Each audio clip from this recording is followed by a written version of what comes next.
شیخ بعض مستشرقین جیسے ونسک اور اسپرنگر ایسے سوال اٹھاتے ہیں کہ قرآن مجید میں سیدنا ابراہیم علیہ السلام کی شخصیت مختلف مراحل سے گزرتی ہے.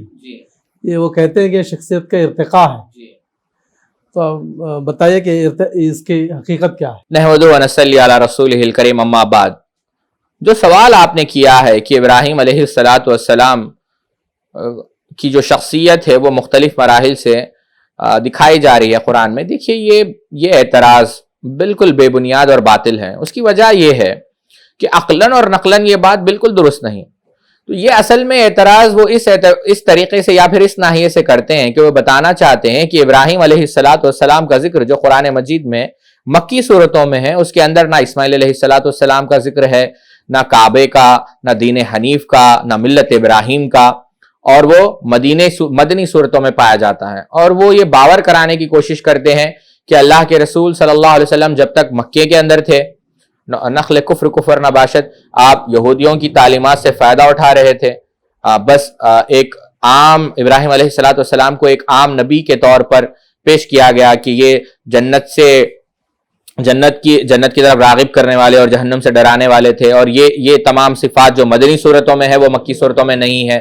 اور جب آپ مدینہ آئے تو آپ نے، کیونکہ یہودیوں سے آپ کی جنگ چھڑ گئی تھی، یہودیوں کو بغض تھا، تو آپ نے یہ ثابت کرنے کی کوشش کی کہ آپ کا تعلق عرب سے تھا. تو یہ سب بکواس ہے، یہ کفر ہے. بلکہ گویا یہ لوگ نعوذ باللہ من ذالک قرآن پر بھی شکوک پیدا کرنا چاہ رہے ہیں اور اللہ کے رسول صلی اللہ علیہ وسلم کی ذات پر بھی. دیکھیے آدمی اب آپ دیکھیے، میں آپ کو واضح طور پر بتا دوں، اب اتنی تفصیل میں ہم نہ بھی جائیں، ایک مکمل سورہ قرآن مجید میں سورہ ابراہیم کے نام پر ہے، اور وہ سورہ کیا ہے؟ مکی ہے یا مدنی ہے؟ مکی ہے.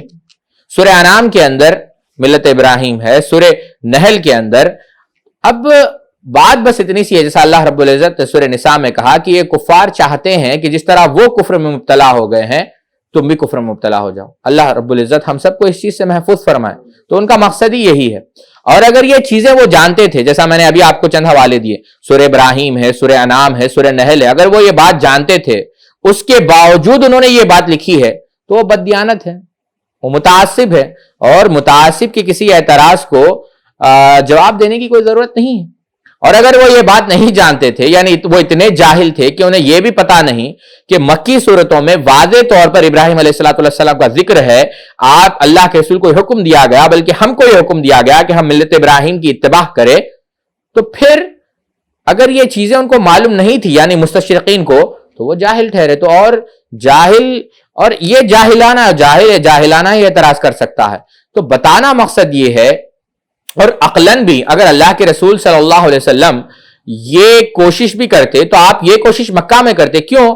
زیادہ تر لوگ ابراہیم علیہ السلام کی طرف نسبت کرنے والے وہ قبیلے مکہ میں موجود تھے، آپ وہ دعویٰ مدینے میں کیوں کرتے؟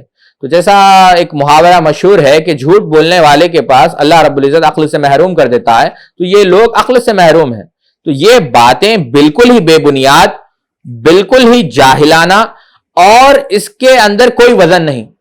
دلائل کی دنیا میں اگر آپ دیکھیں تو ابراہیم علیہ اور یہ اعتراضات پہلے سے چلے آ رہے ہیں اور اہل علم نے مفصل اس کے جوابات دیے ہیں. تو مختصر طور پر میں دوبارہ اپنی بات کو دہراتا ہوں کہ اللہ رب العزت نے ابراہیم علیہ السلام کا ذکر مکی صورتوں میں بھی موجود ہے، مدنی صورتوں میں بھی موجود ہے، اور یہ بات عقلاً اور نقلاً درست نہیں. بارک اللہ فیک.